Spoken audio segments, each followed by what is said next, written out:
అక్కడికి హుటాహుటిన చేరుకున్నారు. ఈలోగా జరగాల్సిన గొడవ అంతా జరిగిపోయింది.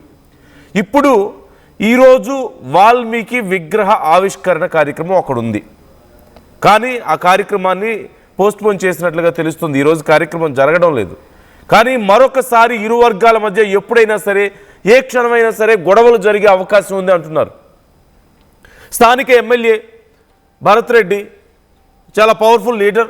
అయితే భరత్ రెడ్డి ఒక పెద్ద రౌడీ అని, ఆయన రౌడీజం చేస్తున్నారని, స్థానికంగా ఉండే వ్యాపారులను బెదిరిస్తుంటారని, లేదంటే హత్య రాజకీయాలు చేస్తుంటారని, చాలామంది ప్రాణాలు తీశాడని, ఎంతోమందిని పోలీస్ అధికారులను కూడా బెదిరిస్తే చివరికి పోలీసులు అక్కడ పని చేయలేక వేరే ప్రాంతాలకి ట్రాన్స్ఫర్ చేయించుకుని వెళ్ళిపోయేవాళ్ళని చెప్పేసి గాలి జనార్దన్ రెడ్డి చెప్పడాన్ని మనం చూస్తున్నాం. మీడియా ముఖంగా ఆయన ఈ విమర్శలన్నీ చేస్తున్నారు, ఆరోపణలు చేస్తున్నారు.